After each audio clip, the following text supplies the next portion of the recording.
would be the 3 takeaways to people you would give to help them have a better relationship? I'm going to start with a controversial one. Okay. And this is really specific to me. And it's not It's not going to sound very controversial, this, by the way. But, number one, I don't think champagne flutes are a good vessel in which to drink champagne. Okay. So I would drink champagne from a wine glass. It will give you infinitely more pleasure. So the next time you're at a party and someone gives you a flute, tell them to fuck off. No, don't do that. Welcome to the Kollective Podcast. Today we're interviewing Hugo Brooks. Hugo, welcome. Thank you very much, Arthur. Thank you for inviting me to my own studio. It's a good point. Actually, Hugo's been very kind in lending us his podcast studio. Welcome. And what's behind you, Hugo? Oh, the Premier Crew. This is Premier Crew Bee's Knees. It's my poster for my wine podcast. So there's a reason why Hugo's here today to be interviewed. He's got such a zest for life, so much energy, and the podcast is really around giving people insight into different worlds to hopefully inspire. So Hugo, thanks for your time. We're not going to make your life easy. We're going to start with it being difficult, with quick fire questions. Are you feeling ready for that? I'm ready. Okay. So 3 things you get joy from. 3 things I get joy from: friends and family, food and wine.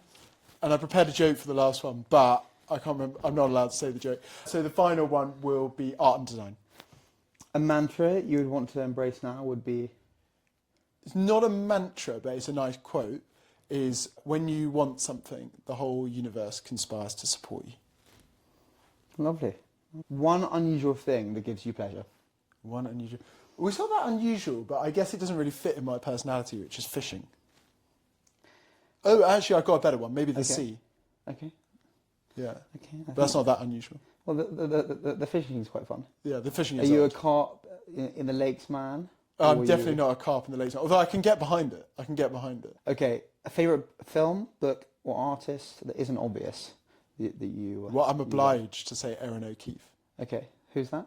Well, she's a photographer, but in her photographs she combines different mediums: sculpture, painting, and then obviously she takes photos of the sculptures she paints.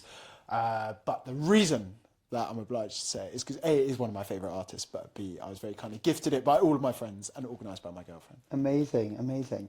And the best advice that you've ever received, what would be? That is almost impossible, but I got sent once a very nice quote by someone in a good moment when I needed it. And the quote is, I'm trying to remember it now, the quote is, worrying does not empty tomorrow of its sorrow, it drains today of its strength. Beautiful. There you go, look at that. That's how he has the zest for life. The zest. How do you get over a tough meeting? I think the key is just having perspective and awareness, because when you've got self-awareness, you can understand when you're struggling and stuff and have compassion, which allows you to get over at least some of the hurdles that you're imposing upon yourself. And then also having a bit of perspective, because most stuff isn't actually that bad. Something you want to learn more about? I'd say self-awareness, just like keeping on going on that journey. But there's tons of books now out there which are becoming more and more relevant in society and getting a lot more airtime. So the opportunity to learn about that is becoming much more democratized and made available. I think that would be something I'd be keen to learn more about. And you can add one thing to your bucket list today. What would that be? I would actually like to travel the world with my kids. I mean, I haven't got kids, but when I have kids, I would quite like to do a lot of traveling. It doesn't mean I have to go on one big trip. Yeah. But I would like to take them to different parts of the world, see it through their eyes, and also just give them different perspectives at a young age. I think it's really important. Something you wish you knew when you were younger? Ooh, something I wish I knew when I was younger. Just to have fun. What unusual interest or passion do you have? An unusual passion or interest? Well, I guess the fishing is a bit odd. I mean, that's probably the weirdest one I can think of. But I do have quite a lot of weird things, so it's hard to actually think of them all. I think, what about Japanese art? Oh God, for the Japanese art. Yeah, I am very interested in these woodblock prints that Japanese artists do. And it was quite funny because we went on holiday together and I bought a sort of Bible on them, which everyone was sort of quite obscurely looking at. But yeah, Japanese woodblock prints, that's definitely one. And what do they give you? Because I know you've got quite a few hanging on. Oh yeah, well I've got a lot hanging in my bedroom, but I just find them, there's a couple of things I find, like, not intellectually is the wrong word, but there's a couple of things I find interesting about them, which is one, given how long ago they're made, they actually are really, really minimal. So for the outline of a face, it's just one line, which is something that you'd see in a lot of contemporary art now, but they were doing that, say, in the 1800s and before. So that's super cool from an artistic point of view. But also then I just find them very peaceful, and they're just quite nice. Super interesting. Yeah, very peaceful and tranquil. The world works in a certain way today. It's quite an open-ended question. What would you change if you changed anything about the way the world, in which the world works? I think we just want more love, less conflict. Oh, so we like that. Actually, conflict can be quite good. Maybe just more love, less suffering. And if you could leave one message to people before you've had your time on this planet, what would that be? Leave one message. Oh my God. I think it would be, yeah, something around what I just said. Oh, probably just like, thank you and I love you lots. Keep it simple. So long and thanks for all the fish. So super interesting. So we haven't really heard your story yet, but it's been interesting getting some trinklets of information on what you like. You know, we've touched on the carp, the Japanese art. You clearly got quite a lot of interest, Hugo. So, you know, tell us a bit about what you're doing now and what that gives you. Okay, well, I'll tell you what I'm doing before we dive into what it gives me. But I made a sort of slightly insane decision to quit my job about a year and a bit ago from the world of consulting. And then now I've started trying to do some more things for myself. One of them is this wine podcast called The Premier Cru, which kind of, in a nutshell, has the aim to introduce people to the best of the wine and food trade in the UK. But it's probably more wine focused than food focused. So that's one of my projects. And then I've got another 2 projects that are sort of getting off the ground now, which is exciting. And one of them is about helping freelancers to earn more money whilst doing the same amount of work that they currently do. And there's a big gap in the market because a lot of freelancers haven't had the business education that people who go through sort of grad schemes and corporate training schemes go through. So there's a big opportunity to help them with biz dev. And there's also like a professional services challenge with all of this, which is that people who are in professional services jobs, so something like, let's say, design or something of that nature, they are taught to be good at that function, but they're not necessarily taught how to grow a business around that function. And so they suddenly go into a freelance capacity and are lost. So that's project number 2. And then project number 3 is also doing some freelance consulting myself, mainly in branding and marketing. Super exciting. So wine, because we've discussed this over the years, as you know, you'll see in the background, there's quite a number of nice wines. Oh yeah. Do you care to pronounce this one here? Oh well, that one is Champ. What is that one? That's a red Burgundy. So it's from the region of Burgundy, and it's by an amazing producer who's very esteemed called Armand Rousseau, and it's called Champ, which is a sub-region within Burgundy, but it's properly big shit. There we go, big shit.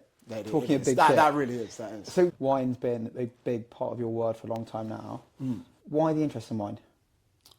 What does it give you? Yeah, what does it give me? I guess there's 3 things that I really like about it. So one is it makes the good times better, which is really nice. So there's like a sort of celebration aspect of it. Whenever you drink wine, typically, especially before you get nerdy about it, you pretty much always have it with friends and family over the dinner table. And it is just it's a cherry on the cake. You're already having a great time. You're with the people you love, probably eating something delicious, hopefully. And then it's just the cherry on the cake that it just makes those good times even better, which I think is like very nice. So it's something to be shared, something to be celebrated. So I guess it performs like a nice social function.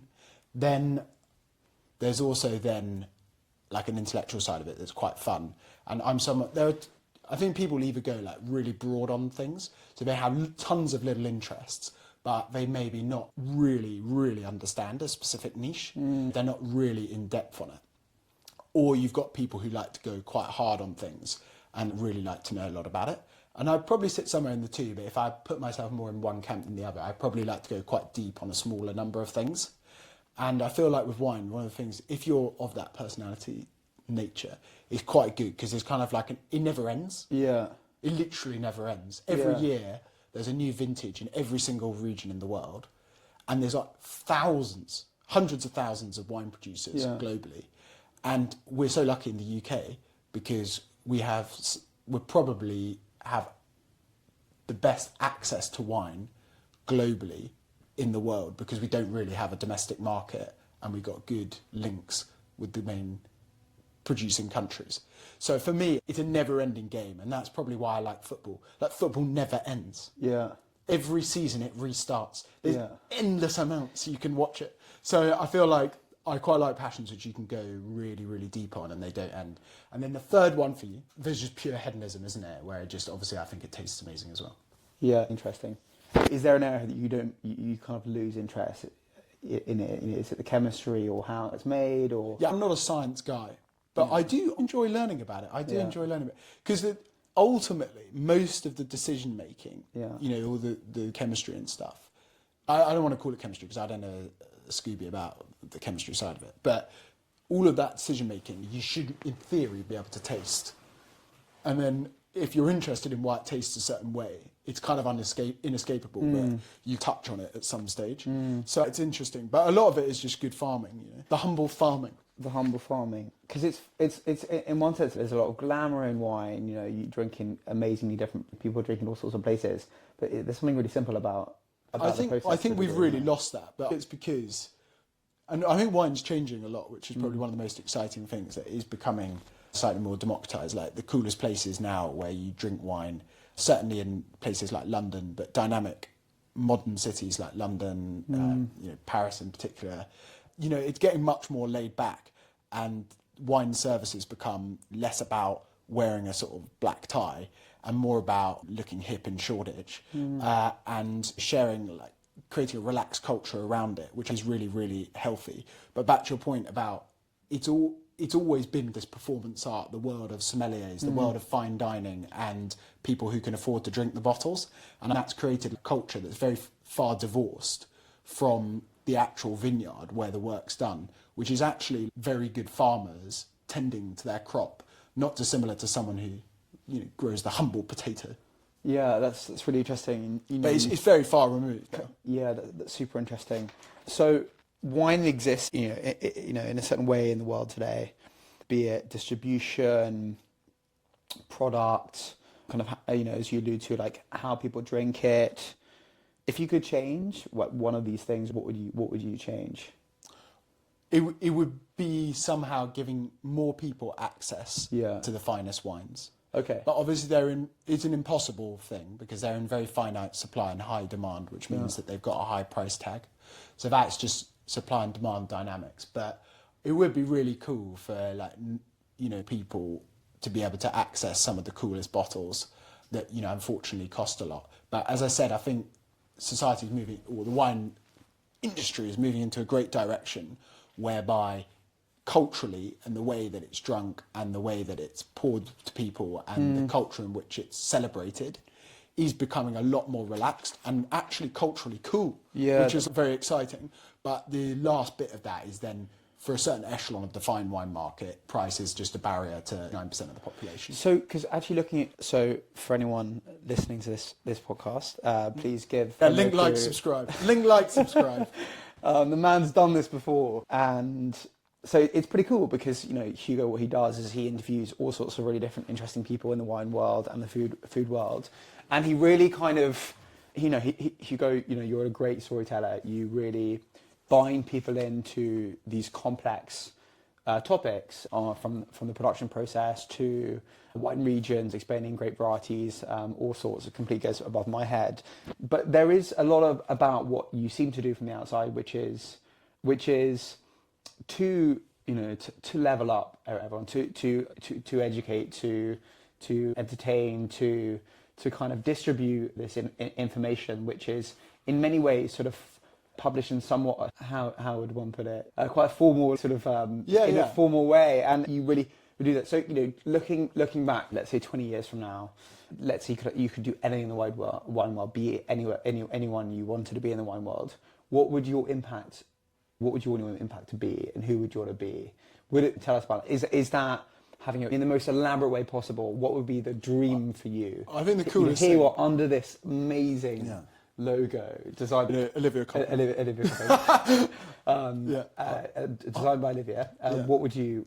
Who do you want to be? I think, if I had like an ambition for it, I mean, in a most like lofty, vague sense, I think the coolest thing to do would be to create, and it doesn't really matter on the scale, but taking it to its maximum, a global wine community in which people use it as a means to connect and share their passion. And we're just very lucky in the age that we've been brought up in, that is via social media effectively. It's now more possible than ever to connect with different types of people and to create communities that are really powerful. We all knock kind of like the concept of being an influencer, but it's not about influencing, but you can actually gain a lot of people listening to you and also listening to each other and bringing them together via that channel. And that would be super cool, to have all sorts of people from different parts of the world, and then to also find ways to connect them physically in the future. We did our first tasting in July, which was super fun. Where was that again? In Peckham, in deepest, darkest Peckham. No, it's great. But it was tons of fun, because like we met people who obviously listened to us that I'd never met before. And it was quite funny. I went into a restaurant the other day and the barman actually recognised me, which was super cool. Really? Wow. But it's just little things like that. It's not about fame or influencing, but it's creating actually genuine community where people come together. Yeah. And that can take place in an online world, but hopefully in a physical world. And you can access a global audience. Yeah, super interesting. So it's given you a lot. I mean, what has it given you, embracing this passion of yours? I think it's made me like happy and curious, which is great. The second one, though, I think also is perseverance, because I think when you're passionate about something, you keep going with it. And a big part of the reason that a lot of projects fail is no matter what you do or how successful it will be or is, at some stage you will encounter problems and things that don't work and piss you off. And it's only if you've got enough money coming in, or you like it enough, one of the two, hopefully a combination, that you're going to keep going with the project. So I think that's something that I've learned, and it's probably going to be the most valuable lesson from this, whether it continues or not. Super interesting. And I mean, do you look back at, because I mean, before you were in consulting, you were learning a lot, you were with a lot of different interesting people working in fascinating companies. Here you are today, you're the driver of your own ship. And in the moments that you're on your own, it's dark. What carries you through, and what's your advice to people who maybe some of those people have made a jump, maybe they're doing something that they quite enjoy, but there is still that slightly feeling of a bit unsettled. What's your advice for people? Do you feel like I guess the impression is no one has all the answers at any point, right? Yeah, what's your impression on... I think when the going gets tough, you just got to take it day by day, and break down whatever it is that's a problem into something quite small and manageable, and then take it day by day and keep going. And the reality is that all these feelings you have will come and go. So when it occurs, remember that it will fade if you keep going. Obviously, there comes a stage where you also have to take a step back and look at what you're doing and saying, is it giving me what I want? But that's why, for example, even with this project, I've now started 2 other projects, because I recognise that I need to supplement what this isn't giving me with other things. But you can still keep it going. Are you finding that you've found yourself more excited about life in general because you're following something you really enjoy? Do you find that has it changed the way that your energy with people, or has it changed your relationship with yourself? It's definitely changed my relationship with myself. I don't think other people so much, but it's harder for me to probably say that. But it's definitely changed my relationship with myself, because you have to be very honest with yourself, connected, and ultimately you have to spend a lot of time by yourself. Super true. Yeah. Super true. I think the thing that also drives me is that if you asked me, even when things go wrong, would I like to be the people that I was on a ladder to become? And I hope they're not listening to this. I would say no. Right. So that's quite good. Yeah. As a starting point. Yeah. Because no matter how bad I'm screwing up, I still don't want that. So that already is like a good starting point, because you can't look back and with that much regret or a loss of faith in what you're doing, because if you intuitively know that that's not the answer you want for your life, well, you're better off just trying something else, and then you can always change what you're doing. Yeah. And I'm just thinking, I mean, perhaps there's all sorts of different people listening to this, different ages. If you met someone young who struggling at school, We're not exactly old, are we? struggling at school and thinking, oh, like, what's next? Like, what would you say to someone? I'd say just follow your intuition. If you're really young, follow intuition and your heart, but also remember you have time. It's probably something I should be telling myself as well. You know, you have a bit more time than you think. And obviously, like, it just depends on what your intuition, your instinct is telling you. But, you know, you do have time at that age. But I would follow your heart, but also recognise that you do have time. So take the pressure off and treat yourself with compassion. Yeah, yeah. And have fun. Interesting. And the people that you look up to in the world, I'd love to hear a little bit more about. Perhaps there's some really small things that you know about those people that you want to carry on. I do have a lot of admiration for people who do their own thing or start their own thing. And I think the like cult of the entrepreneur is like viciously over celebrated in our society. It's actually like a dangerous thing that we've created where we celebrate people who create their own things. It's really hard and it's not cut out for everything. There's a lot of circumstance that needs to be in place for those people. But I do have a massive respect at the same time for those people, because I think to create something out of nothing, when it's really just your willpower and your smarts that's got you there, it does say quite a lot about the person who's created that concept. So there's a lot of admiration I have for that and stuff that I'd like to take into my own life.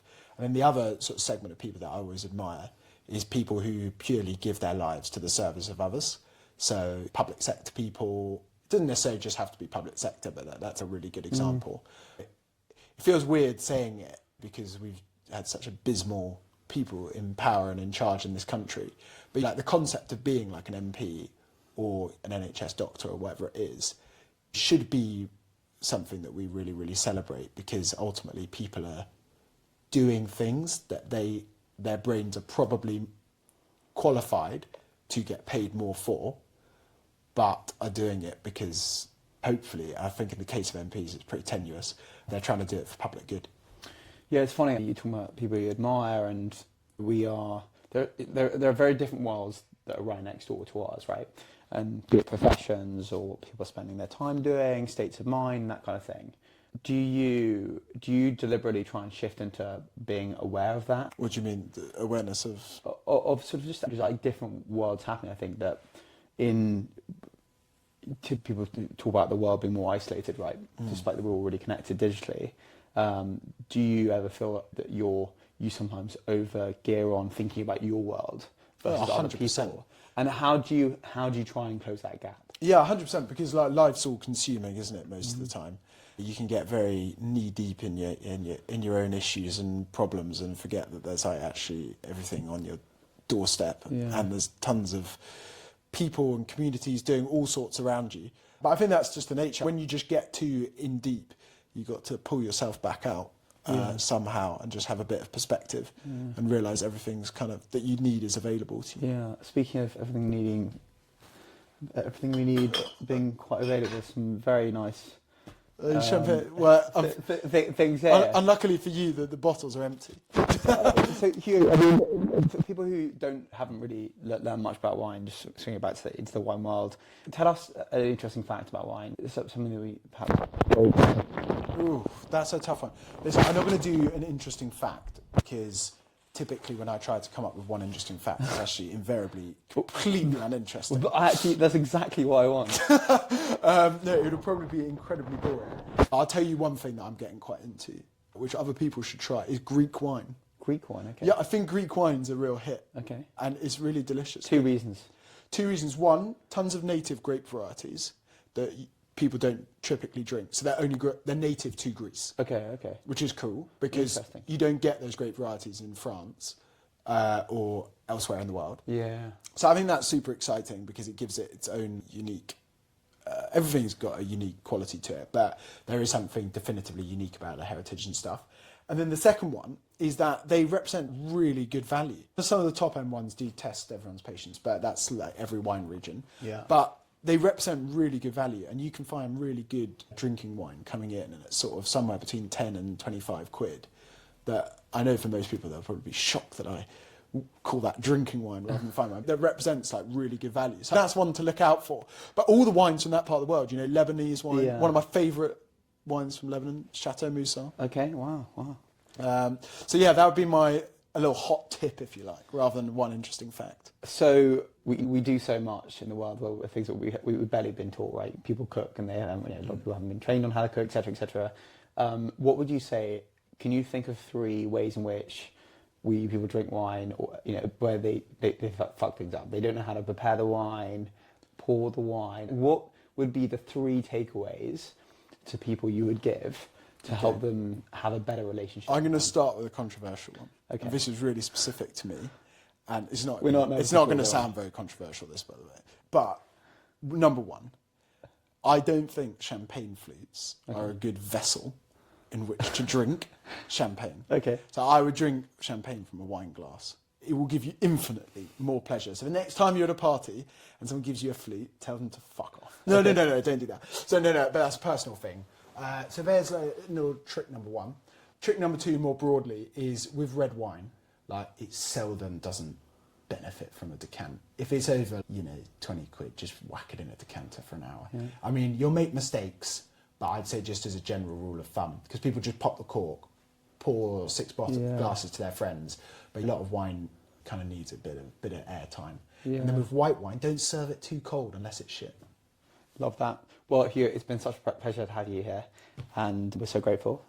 Thank you very much. Hey, the Kollective Institute of Ideas Here we go. begins here. Here we go.